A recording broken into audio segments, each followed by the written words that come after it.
Day 196, or July the 15th. Jesus came for Jew and Gentile. Our thoughts today are rooted in Isaiah chapter 9, verse 2.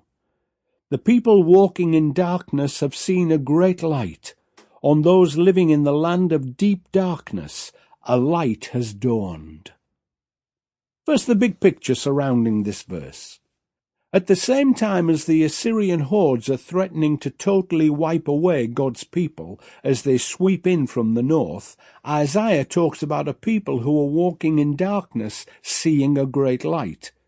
Of course, his listeners would always have assumed God was coming to save his backsliding people, the Jews.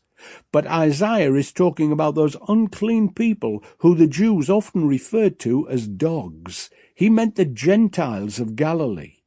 By the time Jesus came and lived in Galilee, it was relatively secular and cut off from Judah by a nation of mixed-race people called the Samaritans. Gentile Romans, who were the occupying force, dominated the whole land.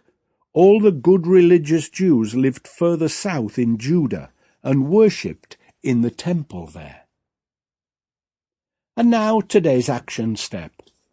Long before Saul of Tarsus saw the light on the road to Damascus, Isaiah had prophesied that many people, including Gentiles, would see the light because Messiah would come and bathe the whole world in his glorious light.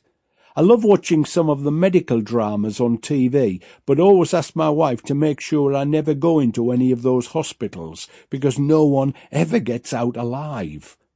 When they need to see better in the operating theatre, they always ask for more light, but sometimes this simply confirms that the case is hopeless and the patient will die.